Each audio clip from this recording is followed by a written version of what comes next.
Bonjour tout le monde, bienvenue à ce nouveau rendez-vous de Folie douce. Ici Yvan Bugeaud. Aujourd'hui, je reçois Jocelyn Cormier. On parle ensemble des troubles du sommeil.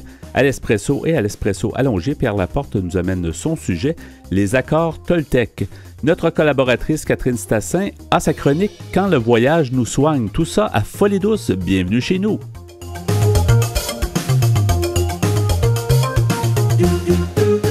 Vous syntonisez l'émission Folie douce, celle qui vise à changer les perceptions négatives reliées au monde de la santé mentale. C'est avec plaisir que je reçois Jocelyn Cormier. Bonjour Jocelyn. Bonjour. Et bienvenue encore une fois à Folie douce. C'est toujours un plaisir de t'accueillir. Tu vas nous parler aujourd'hui d'un sujet important. On vit tous ça, le sommeil, mais surtout les troubles de sommeil. Tu es un exemple vivant, en fait, pour nous parler du sommeil. D'abord, avant de commencer, je veux quand même te présenter. Tu as été animateur radio-télé, maintenant à la retraite. Tu as une bonne expérience des médias. Tu as, je pense, souffert, et tu souffres peut-être, façon de parler, de problèmes de sommeil. En tout cas, tu les gères. Comment tu peux nous parler du sommeil? Puis évidemment, on va avoir plusieurs minutes pour élaborer. Bien, j'aime bien que vous m'invitiez pour en parler parce que moi-même, je me pose plusieurs questions par rapport aux troubles du sommeil. À l'adolescence, je souffrais déjà d'un trouble du sommeil. Bon, on est tous inquiets par notre avenir, etc. Ouais. Mais je me suis aperçu graduellement que je souffrais aussi d'apnée du sommeil, mais seulement à l'âge de 30 ans. Mais tout ce temps-là, je manquais de respirer, j'étais fatigué plus souvent qu'à mon tour, puis je me posais la question, qu'est-ce que c'est? Puis à cette époque-là, moi, ça fait 25 ans que j'ai un appareil CPAP pour respirer la nuit. Oui, l'appareil qui est connu, que beaucoup de gens utilisent, plus qu'on pense d'ailleurs. C'est pas mal le seul traitement qui est à peu près valable. Là. Il n'est pas 100% efficace, mais c'est mieux que rien du tout. C'est comme un masque, en fait, qu'on porte toute la nuit, hein, avec un ventilateur. Un ventilateur, c'est pas de l'oxygène. Là, Non, c'est de l'air qui est propulsé, puis il y a deux formes de machines. Il y en a une qui va avoir un jet continu, puis une autre qui est un peu plus développée, qui, elle, va donner un jet supplémentaire lorsque l'appareil s'aperçoit que tu as arrêté de respirer. Okay. Il y a un moniteur là-dedans, d'ailleurs, qui enregistre tous les arrêts respiratoires, et ton médecin peut te suivre à chaque jour pour savoir si tu commences à avoir moins d'arrêts, etc. Ouais. Mais ce qui est intéressant, moi, c'est toujours relié à l'anxiété. Mais je me suis posé une question, moi. Est-ce que la fatigue, l'épuisement qui vient des mauvaises nuits de sommeil a un lien direct sur l'anxiété? Parce que, tu sais, j'ai participé à plusieurs groupes de soutien pour voir comment ça fonctionne, l'anxiété. J'ai voulu savoir comment d'autres vivaient ça, parce que j'en fais, moi, de l'anxiété. Alors, et je me suis aperçu que je ne suis pas tout seul à souffrir des troubles du sommeil aussi. Alors, est-ce qu'un vient avant l'autre ou après l'autre? Le fou la poule, là. On ne le sait pas encore. Est-ce qu'on est anxieux puis on développe ça, ou est-ce qu'à cause qu'on développe ça, on devient anxieux, effectivement? J'ai fait un tour de table à un moment donné, c'est pas scientifique, là, mais autour de la table, il n'y avait que des personnes anxieuses. J'ai demandé à chacun, est-ce que vous avez des troubles du sommeil? Est-ce que vous passez de bonnes nuits? Moi, au départ, j'ai même posé la question dans le sens, est-ce que tous les personnes qui souffrent d'anxiété ont aussi des problèmes de sommeil? Il y en a un qui dit pas du tout. Moi, je me couche puis je dors. Sauf que 2 minutes plus tard, on a appris qu'il dormait 14 heures par jour. Alors, c'est un trouble du sommeil, ça aussi. Trop, c'est comme pas assez. Il y a besoin exagéré de sommeil, c'est ça? Mais je pense qu'une fois que tu es fatigué et épuisé, il peut t'arriver toutes sortes de pépins, dont, entre autres, mal gérer tes émotions. Alors, l'anxiété, c'est un peu ça. Là. C'est plus que ça, là, mais en tout cas, tu es plus fort lorsque tu dors bien. Alors, là, c'est de voir comment on peut changer ça pour qu'on ait une meilleure nuit de sommeil. Je pense que c'est absolument essentiel parce que, dépendant de quelle forme d'anxiété que tu peux avoir, mais si tu es déjà reposé, tu es plus en mesure d'y faire face dans le courant de la journée. Tu te sens plus fort, là, tu te sens plus outillé, tu te sens plus en moyen de... C'est ça. Moi, dans mon cas, je trouve que les levées du matin sont difficiles parce que la nuit n'a pas été longue. Tu voudrais continuer à essayer d'avoir quelques heures de plus de sommeil, mais c'est comme chronique, là, tu sais.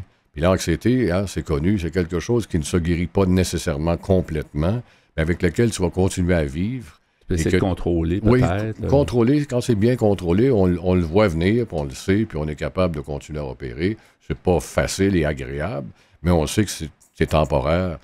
Dans la journée, ce n'est pas 24 heures par jour pour la plupart des cas, c'est occasionnel. Ouais. Et puis ça peut varier avec les années aussi pour réduire, etc. Mais moi, je demeure convaincu qu'une personne qui est bien reposée est en mesure de faire face à n'importe quel problème, beaucoup mieux qu'une personne qui est fatiguée au départ. pour démystifier, tu as un exemple, ça fait longtemps, ça fait 25 ans, tu te dis que tu utilises la machine là, que tu appelles pour... le CPAP. CPAP, c'est ça. Démystifier ça, ça fait du bruit. Comment tu t'habitues à ça? Est-ce que tu es habitué? Est-ce que tu l'oublies? Oui. Comment ça fonctionne? C'est une très bonne question. Parce qu'on n'a jamais posé cette question-là. En fait, on n'a jamais vraiment parlé de ça, mais tu peux... La première fois qu'on se met ça dans le visage, on étouffe. Moi, je l'ai garoché au bout de mes bras. C'est pas vrai que je vais passer... Écoute, c'est comme si on me pognait à la gorge et on voulait m'égorger. OK. Mais ça a pris quelques secondes. Pousse l'air, quoi. C'est ça, c'est inconfortable. Mais c'est des courroies aussi tout autour de la tête pour que ça tienne en place. Ouais. Dès que tu bouges un peu, ça se déplace. Alors, ça pourrait te réveiller à chaque fois que tu tournes de bord dans ton lit, etc. Mais moi, j'ai une personne que je connais dont je tairai le nom pour sauver les innocents. Ouais. Mais c'est que cette personne-là n'a jamais été capable de s'habituer à cette machine-là. Il a essayé pendant un mois, puis a finalement décidé de ne pas aller vers ça. OK. Parce qu'il était incapable de la supporter. Donc, ça peut arriver que des gens ne soient pas capables. C'est pas évident, parce que ça doit faire du bruit, ça doit être... le bruit, quand même, pas si mal. C'est pour le conjoint que c'est pire. Parce qu'effectivement, c'est le conjoint ou la conjointe, parce qu'il y a autant d'hommes que de femmes qui souffrent d'apnée du sommeil. Ouais. Puis on disait souvent dans le temps aussi, si on cherche à savoir quel est le portrait d'une personne qui souffre d'apnée du sommeil, c'est pas nécessairement... Dans le temps, on disait que c'est une personne qui est plutôt un excès de poids. Et qui a un jabot dans le cou, là, qui a la gorge un peu plus proéminente. Ouais. Mais c'est pas vrai, ça. Moi, je pesais 122 livres. Parce que toi, t'es 5 et 10, puis je souffrais de ça. Ouais, non. Non, ça part donc, c'est un mythe, en fait. L'excès de poids, c'est pas vraiment un problème. Ni excès de poids, ni genre homme ou femme, qui que ce soit. Mais il y a même des enfants qui en ont de l'apnée du sommeil. Ouais. Ça va même plus loin que ça. Hein. Le syndrome du bébé qui va mourir dans la nuit, là, ce serait de l'apnée du sommeil. Okay. Le bébé arrêterait de respirer, mais il n'est pas capable de respirer par lui-même. Il ne reprend pas. Là. C'est pour ça qu'il y a des moniteurs pour ça aussi. C'est ça. Ça, je ne m'avancerai pas là-dedans. Il n'y a pas eu de diagnostic, évidemment, souvent, le jeune enfant. C'est ça. C'est ça. Alors, pour ceux qui ont ce problème-là, il y a un appareil qu'on met près du bébé, puis ça déclenche dès que le bébé arrête de respirer. C'est un drame épouvantable. Oui, absolument. Il paraît qu'on ne meurt pas d'une apnée de sommeil. Pour adultes, là, on ne meurt pas de ça. C'est la maladie du cœur qui, elle, se jette sur vous parce qu'à chaque fois que vous arrêtez de respirer, le cœur se met à se débattre beaucoup plus fort pour aller chercher de l'oxygène. Il y a besoin d'oxygène. Ouais. Alors, c'est ça qui arrive. Il est arrivé quelque chose l'été passé aussi, il faut que je vous en parle absolument. Ouais. Pour ceux qui ont les appareils Philips, ils ont reçu l'été dernier un avis, puis ça s'est fait à travers le monde. Ça, Philips, c'est une compagnie américaine. Et moi, j'en avais un appareil comme ça. C'est avec ça que je... Ça fait longtemps. C'était un des premiers, finalement. Oui, c'est ça. Mais j'ai eu différents appareils dans ma vie, mais celle-là, je l'avais l'été dernier. J'ai reçu une lettre qui m'indiquait de la compagnie Philips qu'il fallait que j'arrête d'utiliser cet appareil-là. Je le dis aussi pour les gens qui écoutent et qui ont ces appareils-là. Il y a eu un rappel sur ces appareils Philips. Et la plupart des appareils étaient touchés. On parle de 10 000 machines seulement au Québec. Alors, ces machines-là, Philips demandait de les retirer du marché parce que ça pouvait causer toutes sortes de lésions. Et il y avait une liste épouvantable et épeurante, là. Alors que la personne dans la même enveloppe, l'organisme qui l'avait vendu, lui disait « Vous allez continuer de l'utiliser, n'arrêtez pas de l'utiliser parce que les dommages que vous allez vous causer à votre santé, celui de l'apnée du sommeil, va être plus grave que les risques que vous avez avec la machine. » Alors, tu étais confronté, puis si tu es anxieux en plus, comment... Message contradictoire, totalement. Je te jure, quand tu rouvres l'enveloppe, puis tu as deux versions de la même histoire qui étaient racontées, laquelle tu prends? Mais c'est drôle que dans l'enveloppe, il y a les deux. Tu sais, tu as le fabricant, puis tu as ils ont comme été obligés, selon la loi, de l'envoyer. Mais il y a un recours, je pense. Ouais. C'est ça actuellement, il y a un recours collectif qui se fait. Ça, c'est quelque chose qui va prendre des années, mais c'est bon de savoir. Si vous avez été touché par une de ces machines-là, bon, vous devez faire les démarches pour savoir. Ouais. Il y a des sites Internet pour ça, il n'y a pas de problème.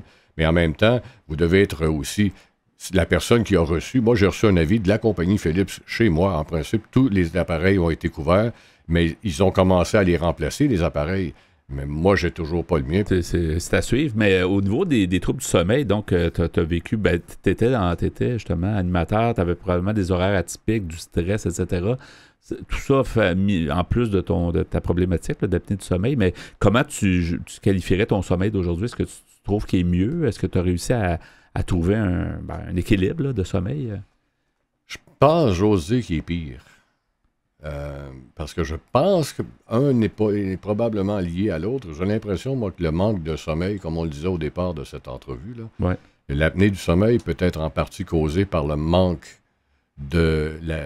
l'anxiété peut être causée par le manque de sommeil. Donc, avec les années, j'ai de moins en moins de sommeil parce que, oui, l'appareil, il nous aide à éviter l'apnée du sommeil, mais il n'empêche pas les crises de sommeil, là, quand on ne peut plus respirer du tout, l'apnée de sommeil n'a pas rapport avec ça.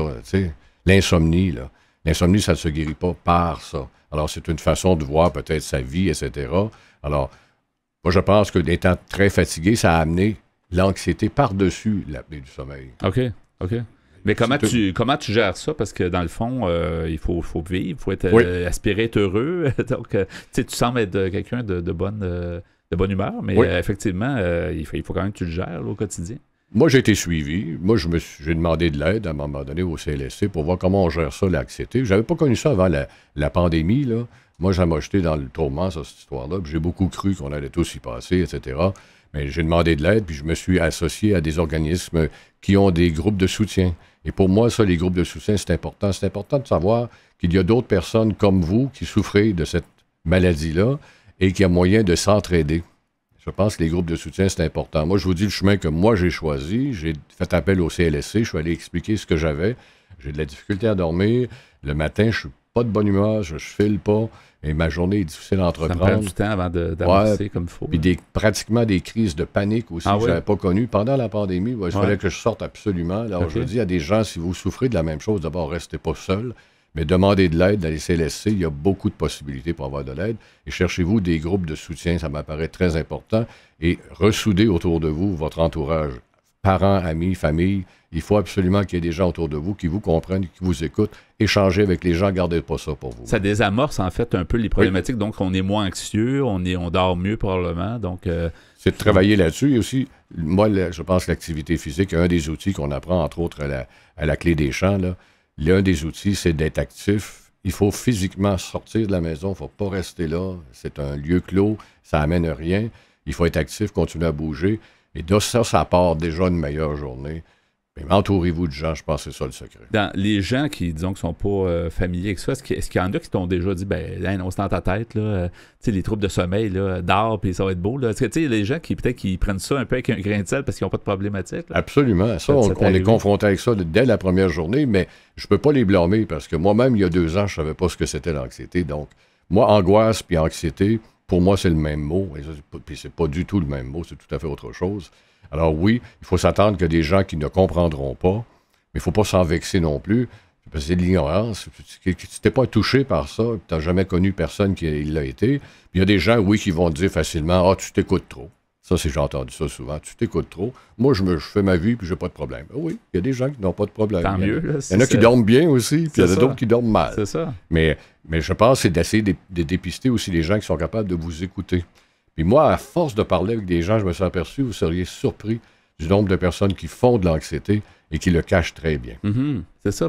Ça reste tabou à quelque part. C'est ça. Oui. C'est pas tout le monde qui est à l'aise, mais je te remercie beaucoup de le partager. Je pense que c'est une belle marque aussi de maturité ou en tout cas de contrôle de soi. Jusqu'à un certain point, tu te connais bien puis tu veux partager les problématiques pour aider les gens. Alors, c'est parfait. Merci, Jocelyn, d'avoir été des nôtres. C'est toujours intéressant. Avec plaisir. Puis bon sommeil, surtout pour... pas maintenant, mais la nuit prochaine. Bon sommeil à tous. Merci. Merci. À la prochaine.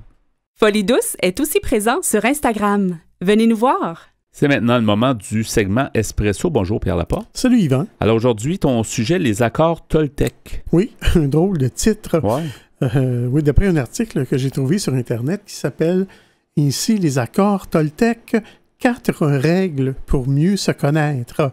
C'est un article que j'ai trouvé sur le site Internet où je vais de temps en temps. Ça s'appelle simplement psychologie.com. C'est un site français. Et c'est écrit par une madame du nom de Aurore Emelet, qui est journaliste et rédactrice spécialisée en psychologie. Alors, ce livre, elle nous dit, c'est l'histoire d'un livre devenu livre culte.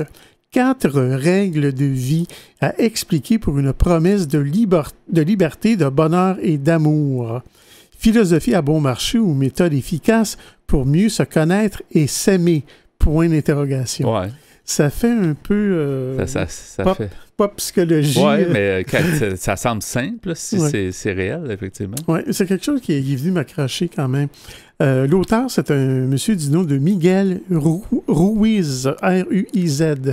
Et il est né en 1952 dans une famille de guérisseurs au Mexique. Ce monsieur Miguel Ruiz devient neurochirurgien avant qu'une expérience de mort imminente dans les années 1970 ne transforme sa vie. Il décide alors de retrouver le savoir de ses ancêtres toltèques. Il devient chaman et se donne pour mission de transmettre cette sagesse au plus grand nombre. Après des années d'enseignement et d'écriture, il est victime d'une attaque cardiaque en 2002 et passe le relais à son fils José Luis Ruiz. Les 4 accords toltèques restent cependant son livre phare. Maintenant, qui sont ces Toltèques? Eh bien, ce furent des guerriers du nord de l'Amérique latine. Les Toltèques ont vécu dans l'actuel Mexique entre les années 1000 et 1300. D'après les légendes et les vestiges retrouvés, ce peuple a développé le raffinement dans les arts et l'architecture ainsi qu'une sagesse dont les fameux accords seraient la clé essentielle. Revendiquant fièrement cet héritage, les Aztèques auraient transmis le savoir et la philosophie des Toltèques. Ça prendra toujours des sages pour nous ramener aux vraies affaires. C'est vrai. C'est vrai. Des fois, on se complique la vie, mais ça prend des gens qui songent à ça, qui vont réfléchir. Puis tu vois, c'est pas d'hier au matin. On parle de ces gens-là ont vécu dans les années 1000 à 1300, donc... À toutes les époques, il y a eu des problèmes, puis les gens probablement s'en faisaient pour plein de choses, puis il y avait toujours un besoin d'être plus heureux. Là. Exactement. Il y a des règles de vie, en somme. Ouais. Alors, les 4 accords toltèques, le titre original en anglais, c'était « The Four Agreements ».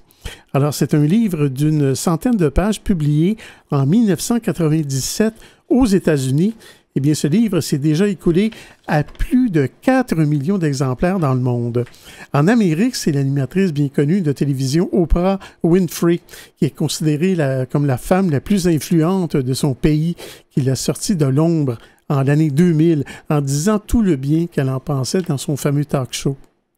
Et ce fut un succès immédiat. Depuis, l'auteur de l'ouvrage, le chaman mexicain Miguel Ruiz, a pris soin de faire de ses accords une marque déposée.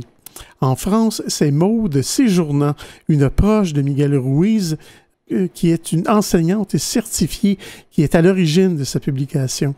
Il a été traduit en 1999. Cet ouvrage a vite trouvé des aficionados. Il a inspiré le romancier Bernard Werber et nombre de thérapeutes français. Monsieur Olivier Perrault, qui est psychologue clinicien et président de l'Association française de la nouvelle hypnose, a dit « Quand j'ai découvert le livre, j'ai eu le sentiment que l'auteur y avait retranscrit les observations issues de ma propre expérience. » Sur Internet, les blogs et forums ont amplifié le succès de Miguel Ruiz. À ce jour, plus de 100 000 exemplaires de son ouvrage ont été vendus en France. Donc, ça touche beaucoup de gens, là. C'est ça, les principes de base, peut-être, de la vie, là, pour être heureux, c'est ça. Et je dois t'avouer que moi-même, je n'avais jamais entendu parler de ce livre. C'est seulement en surfant, comme on dit, sur l'Internet que ça a attiré mon attention. Madame Maude Séjournant, qui est thérapeute, nous dit « Miguel Ruiz propose de passer avec soi 4 accords visant à briser nos croyances limitatives, celles que nous développons depuis l'enfance qui distordent la réalité et nous maintiennent dans la souffrance. À force de conditionnement culturel et éducatif sur ce qui est juste ou faux, bon ou mauvais, beau ou laid, et de projections personnelles comme « je dois être gentil, je dois réussir ».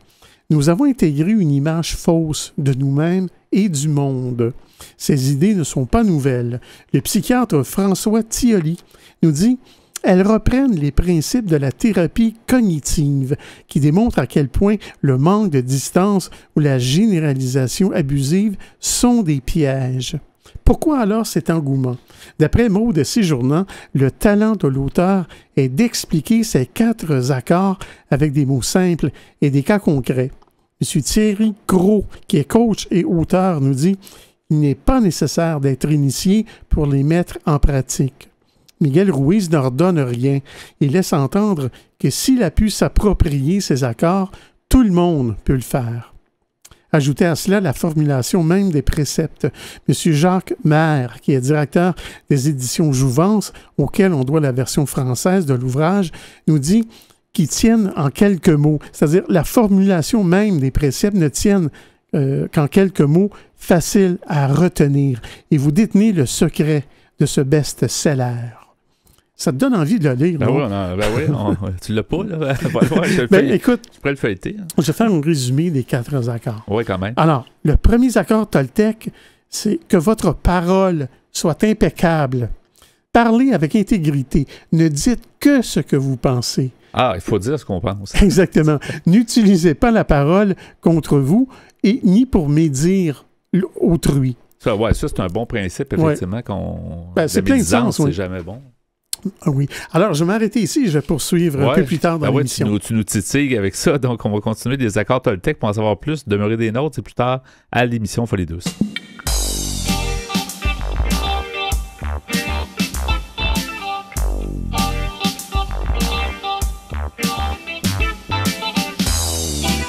À venir dans l'émission, notre chroniqueuse Catherine Stassin nous propose son sujet « Quand le voyage nous soigne ». À l'espresso allongé, Pierre Laporte poursuit avec les accords Toltec. Vous voulez échanger avec nous? Vous désirez participer à l'émission? Notre site web est antenne au singulier.qc.ca. Utilisateur de Facebook, YouTube, Instagram, Twitter et LinkedIn, cherchez Folie Douce Radio pour nous trouver. Vous écoutez actuellement Folie Douce, pionnier en santé mentale depuis 1991. Folie Douce, une communauté, une radio.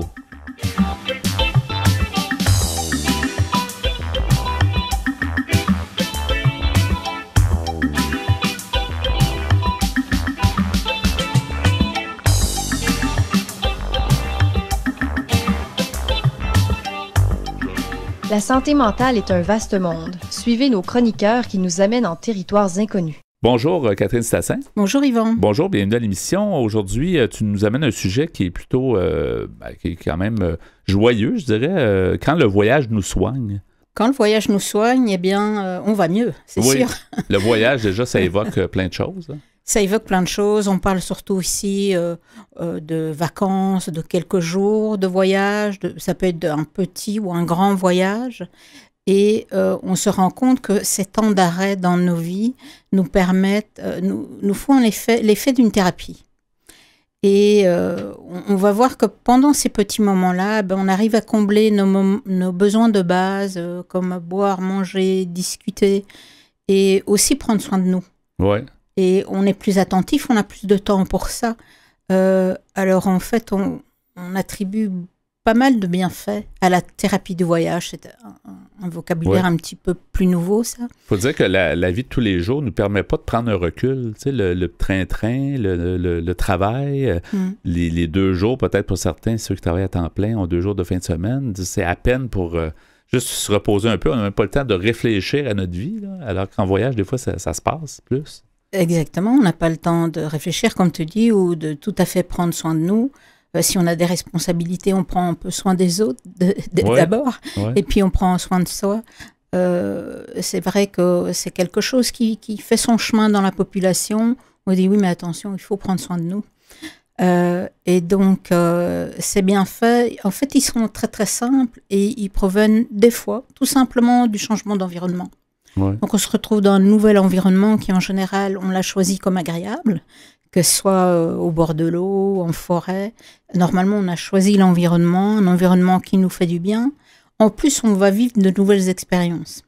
Alors ou bien on a loué un chalet avec des amis, ou bien tout seul et pour avoir un peu de silence. Donc on va vivre une expérience peut-être de solitude ou bien d'amitié avec de nouvelles personnes qu'on va rencontrer si on fait du camping. Et tout cela, ce nouvel environnement va stimuler nos sens. Il va aussi encourager notre apprentissage et il est certain qu'en général, quand on prend des vacances, on est plus dehors. Alors, je ne sais pas, toi, Yvan, si tu es plus dehors quand tu prends des vacances, mais c'est quelque chose qui est attribué de manière générale. Oui, je suis plus dehors. Oui, je suis plus dehors. Puis je me rends compte aussi comme tu disais tantôt, on rencontre souvent des gens qu'on ne rencontrerait jamais autrement parce que peut-être qu'on est disponible plus, tu sais, justement, on est en mode... on est moins, je sais pas, j'ai un train à prendre, puis il faut que je rentre faire ci et faire ça. Tu sais, il y a comme moins de... Il y a moins de contraintes que dans la vie de tous les jours. C'est vrai qu'on rencontre peut-être, on croise peut-être des personnes aussi intéressantes dans la vie de tous les jours, mais là, on n'a pas... on garde pas sa montre pour dire je vais aller à la garderie, être à l'heure, des choses comme ça. Donc, c'est certain qu'on va prendre le temps, peut-être simplement en achetant son pain, d'aller discuter avec les personnes dans la file ou à la sortie. Quand on demande son chemin, on va peut-être plus élaborer. Donc, tout ça, ça fait aussi que on va plus discuter avec les personnes. Ça va un petit peu renforcer le côté social. On va aussi, en général, pas tout le monde, favoriser des activités sportives. Alors, ça peut être de la marche, de la natation. Là, on va être dehors, et qui dit dehors dit soleil, ou un petit peu en tout cas, avec de la vitamine D et aussi de la luminosité qui provoque donc la production de l'hormone de la sérotonine, d'accord ? Donc ça, c'est une hormone aussi de bien-être, on va se sentir mieux, on va être dans un certain... nuage agréable, on va dire ça comme ça. Et en marchant aussi, on produit des endorphines en marchant, en faisant une autre activité, du tennis ou quelconque activité où on va s'activer, d'accord ? Et on parle plus facilement avec les personnes. On va peut-être aller aussi au restaurant, où on va peut-être, quand on mange, pique-niquer et prendre le temps de manger, que ce soit ou en famille ou avec des amis. Tout ça, c'est important parce qu'on va échanger et du coup, on va voir comment va l'autre, on va être peut-être rassuré, on va prendre le temps de mieux se connaître aussi.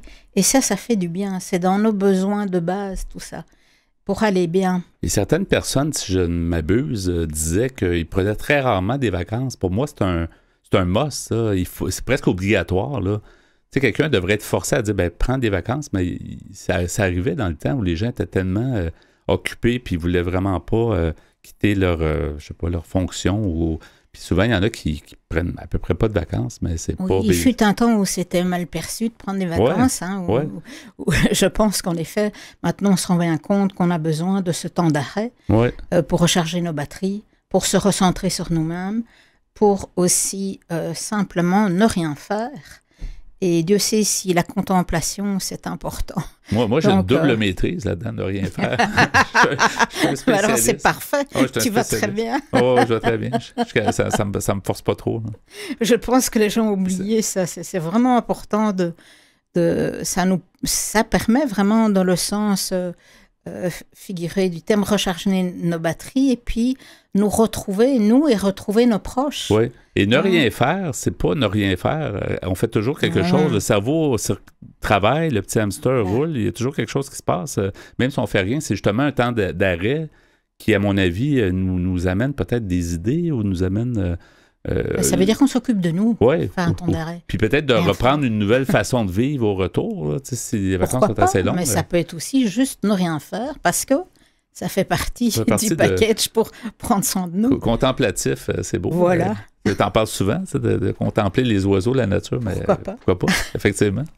Et en fait, on rigole un peu de tout ça, mais tout ça a été bien vérifié par notamment une étude australienne qui a vérifié cet aspect-là et qui a fait le lien entre le fait qu'en vacances, on met en application des thérapies qui sont déjà utilisées par des thérapeutes professionnels, que ce soit la musicothérapie, l'ergothérapie. Donc, on va aller fabriquer des petits objets, on va s'inscrire à un petit atelier d'artisanat.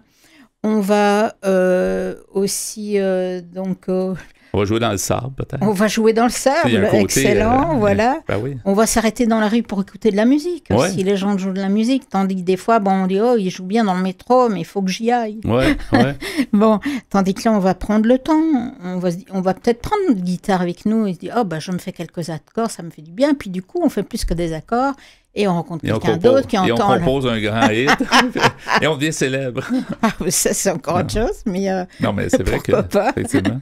Mais c'est vrai que les gens ne croient pas. Tu sais, ton titre, quand même, quand le voyage nous soigne, c'est rare que les gens vont dire, je m'en vais en voyage pour me soigner. Mais dans les faits, c'est ça. Oui, il y en a qui croient à cela dur comme fer. Je pense qu'il faut quand même faire attention. À la base, il faut être un minimum bien pour partir en voyage. Ouais. Si on va vraiment extrêmement mal, on ne sera pas capable de prendre l'avion ou même pas capable de prendre sa voiture ou le bus pour aller à Kamouraska. Et de décrocher une fois rendu, peut-être que ça va être trop présent. Là. Ça va être trop difficile. Donc, il faut faire attention, évidemment, à cet aspect-là. Et vraiment, on le sent soi-même si on est suffisamment bien pour partir. Ouais. Donc, quand je citais d'autres thérapies déjà très connues, et en fait, il y a maintenant l'exercice. Certains thérapeutes utilisent vraiment l'exercice physique pour endiguer la dépression et aussi même pour prévenir la dépression. Donc, les gens qui savent qu'ils ont des tendances dépressives aussi, on va leur faire des exercices. Ils doivent s'atteler à ça, comme on doit prendre un médicament. Il y a aussi le fait que stimuler les sens, c'est aussi dans plusieurs thérapies. Et adapter les repas à nos besoins. Faire très attention à ce qu'on mange. Bien manger, pas manger ce que je peux acheter vite pas cher au petit resto du coin où on va être malheureux après et puis on va encore manger une cochonnerie derrière parce que dans le fond, il n'était pas satisfaisant. Pendant les vacances, on fait plus attention à tout ça. À la limite, on s'arrête pour faire un bon repas qui nous fait plaisir. On a pris le temps de choisir chaque aliment et on passe du temps à table, des fois juste à se faire plaisir à jaser ou à manger quelque chose qu'on aime. Donc tout ça participe et donc c'est pas étonnant que les retombées et les bienfaits arrivent comme pour une thérapie professionnelle, on va dire. Et ça a été prouvé là, d'après des études? Tout à fait. Comme quoi c'est une étude, celle dont je vous parle, c'est une étude de l'université Edith Cowan, qui est une université australienne. Voilà, tout à fait. Ça a un fond scientifique tout à fait prouvé. Alors... en fait, on peut se dire, mais au-delà de notre dernier voyage, Yvan, est-ce qu'on peut penser à des bénéfices qu'on a tirés? Si maintenant je dis à l'auditeur aussi, essaye de faire un exercice avec nous. Tiens, le dernier voyage que tu as fait, et ça ne doit pas être l'Afrique du Sud ou le Zimbabwe, on peut avoir été à un endroit plus proche. Qu'est-ce que ça nous a apporté? En quel sens on a eu une amélioration de notre santé mentale? Moi, je pourrais peut-être briser la glace en disant que, par exemple, moi, ce que j'ai adoré et vraiment où j'ai senti une coupure quand je suis revenue, c'est que j'ai fait du kayak de mer. Mm-hmm. Et quand je suis rentrée à terre, j'étais vraiment comme... sur mon petit nuage, je planais un petit peu et puis du coup je suis retournée faire, parce que je n'étais pas obligée évidemment, je suis retournée en faire et puis j'étais beaucoup plus détendue. J'ai aussi par exemple assisté à un feu d'artifice et puis du coup on jase avec ses voisins, je trouvais ça très sympathique. J'ai été aussi à une fête un peu folklorique où il y a des concerts avec de la musique celtique bien forte, avec de la cornemuse dans l'oreille. À un moment donné, on s'encourt un petit peu, mais en attendant, on s'est bien amusé, on a rigolé, parce que c'est un endroit assez sympathique quand les gens font de la danse folklorique. Et voilà. Yvon, toi, qu'est-ce que tu aurais comme expérience Globalement, là, les vacances, pour moi, c'est la mer. Parce que la mer, à Montréal, on n'en a pas. Puis, je sais pas, moi, personnellement, je trouve que partir à la mer, c'est ça qui est... Puis j'essaie toujours de chercher, en tout cas quelque part dans le voyage, de la mer, parce que je trouve que c'est bénéfique, l'eau salée, le bruit, je sais pas, il y a quelque chose de thérapeutique. Personnellement, moi, c'est ça que ça me prend, entre autres, en vacances. Fait que c'est ça que j'ai trouvé récemment aussi. Mais quand je fais ça, normalement, je suis satisfait de la vacance parce que ça va chercher... Ça va peut-être équilibrer ou tempérer ou calmer. C'est un peu ça qui se passe. Moi, c'est un peu ça que je cherche. Oui. Tu sens que ça te fait un effet de relaxation ou de la mer, carrément. Puis, autant phisique que mental. Il y a quelque chose dans l'eau salée. On dit après une journée, déjà notre corps commence à... Je sais pas, il y a quelque chose dans l'air de l'air marin, en fait, là, qui va comme apaiser les gens. Ça fait peut-être pas le même effet à tout le monde, mais moi, ça me fait ça. Donc, oui, c'est sûr. Et puis, quand on est au bord de la mer, on a rarement... des appels c'est trop ça. d'appels ou on a rarement quelque chose d'autre à faire. Ouais. Puis il y a quelque chose dans la nature qui est fort. Tu sais, la mer, c'est fort, mais en même temps, c'est doux, c'est fort en même temps. Ça, tout dépend. Je suis d'accord, moi aussi. Je trouve que la mer, ça fait beaucoup. En terminant quelques secondes, peut-être? En terminant, je trouve qu'en fait, c'est génial, mais en effet, à Montréal, on n'a pas la mer, mais on peut très bien, en prenant simplement le temps de marcher dans un bois, retrouver cet esprit de voyage. Ce qui compte, c'est en effet ce mot-là, c'est l'esprit du voyage. C'est dire maintenant, aujourd'hui, je me déconnecte totalement. Ouais. Je suis comme en voyage, même si c'est une journée ou une fin de semaine. On peut se dire, je pars en voyage au lieu de dire que je prends une fin de semaine en forêt. Je pars en voyage. Et ça, ce sera bénéfique. Très bénéfique, des belles habitudes à prendre. Merci beaucoup, Catherine Stassin, pour ce sujet sur le voyage cette semaine. Merci, à la prochaine. Merci, Yvan. Nous sommes Folie douce. Nous donnons la parole à ceux qui n'arrivent pas toujours à se faire entendre. De retour au micro avec l'espresso allongé et le sujet, les accords Toltec que tu as débuté plus tôt à l'émission, Pierre. Les accords Toltec, d'après un livre qui s'appelle ainsi. C'est d'après un article que j'ai pris sur Internet qui s'appelle « Accords Toltec, 4 règles pour mieux se connaître ». Et j'ai pris ça sur le site psychologie.com, qui est un site français, et c'est écrit par une dame du nom de Aurore Emelet. C'est un best-seller, ça, finalement, un livre qui fait beaucoup parler parce qu'encore une fois, ça touche à peu près tout le monde. Là. C'est des grands principes de vie pour être heureux, puis on se complique souvent la vie, puis dans le fond, il faut se défaire à une certaine période de notre vie là, pour aller chercher à la source, en fait. C'est un peu ça que ça amène. Hein. Oui, et on voit que les gens avaient ce souci depuis très longtemps parce que les Toltecs vivaient il y a 1000 ans, 1300 ans, donc c'est pas d'hier qu'on se préoccupe du bonheur. Et ce qui me surprend toujours, c'est de dire comment des fois, on forme notre caractère ou on forme notre personnalité au courant des années, puis c'est souvent par des mauvaises choses qu'on a apprises ou des mauvaises choses qu'on a mis en pratique. Puis ce genre d'ouvrage-là nous donne un choc un peu de changer des choses dans notre vie. Là. Oui. Alors, j'avais commencé à décrire les 4 accords Toltec. Le premier accord, c'est celui qui nous dit « Parlez avec intégrité, ne dites que ce que vous pensez. N'utilisez pas la parole contre vous ni pour médire d'autrui ». Monsieur Olivier Perrault, qui est psychologue, nous dit « Miguel Ruiz rappelle le pouvoir du verbe sur le psychisme. Qui n'a pas gardé en mémoire une phrase blessante d'un parent et ne la fait pas encore résonner une fois adulte? La parole est un outil qui peut détruire ou construire. Contrairement à ce que nous croyons souvent, les mots ont du poids. Ils agissent sur la réalité. Monsieur Perrault nous dit « Dites à un enfant qu'il est enrobé et il se sentira gros toute sa vie. » Beaucoup ont des complexes toute leur vie, effectivement, à cause de ça. Hein. Ah oui. Comment s'y prendre? Monsieur Thierry Cros nous dit « En cultivant la modération dans ses propos, ne pas en dire trop ni trop vite. » Et d'après le chaman Miguel Ruiz, cela commence dans le discours que l'on se tient à soi-même. La clé, c'est l'attention à notre discours intérieur. Les critiques et les jugements que nous cultivons sur autrui, mais aussi les sempiternels, par exemple « je suis nul » ou « je suis incapable » ou « je ne suis pas beau », que nous entretenons à notre sujet sont des paroles négatives qui polluent notre mental. Et certaines paroles certaines de ces paroles-là viennent peut-être de gens qui ont dit ça aux gens quand ils étaient plus jeunes aussi. Là. Ah oui, souvent des proches. Ça vient pas souvent de soi, c'est qu'il y a eu une influence. Oui. Alors, ces paroles ne sont que des projections, des images faussées en réponse à ce que nous croyons que l'autre ou le monde attend de nous. Conclusion, parlons peu, mais parlons vrai, en valorisant aussi nos atouts et ceux d'autrui. Deuxième accord Toltec, n'en faites jamais une affaire personnelle. On nous dit ce que les autres disent et font n'est qu'une projection de leur propre réalité. Lorsque vous êtes immunisé contre cela, vous n'êtes plus victime de souffrances inutiles. Les paroles et les actes de l'autre ne nous concernent pas en propre. M. Thierry Cros nous dit ils lui appartiennent parce qu'ils sont l'expression de ses propres croyances. Vous êtes critiqué ou encensé, c'est l'image que l'autre l'autre se fait de vous. Ce n'est pas vous. De même, les événements qui surviennent ne sont pas toujours des réponses à notre comportement.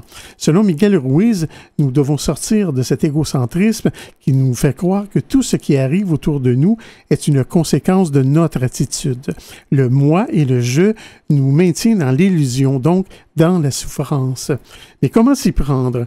M. Thierry Croux nous dit qu'il s'agit moins de rester stoïque que de prendre du recul. Ramener à soi ce qui appartient à l'autre déclenche inévitablement de la peur, de la colère ou de la tristesse et une réaction de défense. L'objectif est de laisser à l'autre la responsabilité de sa parole ou de ses actes et ne pas s'en mêler. Cela suffit souvent à calmer le jeu. Troisième accord Toltec, ne faites aucune supposition. On nous dit, ayez le courage de poser des questions et d'exprimer vos vrais désirs. Communiquez clairement avec les autres pour éviter tristesse, malentendus et drame. Monsieur Olivier Perroux nous dit, c'est un travers banal.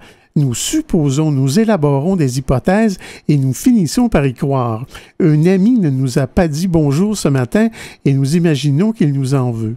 Selon Miguel Ruiz, c'est un poison émotionnel. Pour s'en libérer, il propose d'apprendre à mettre les choses à plat, par exemple en exprimant ses doutes. M. Thierry Croux nous dit ce qui implique d'apprendre à écouter et d'être capable d'entendre.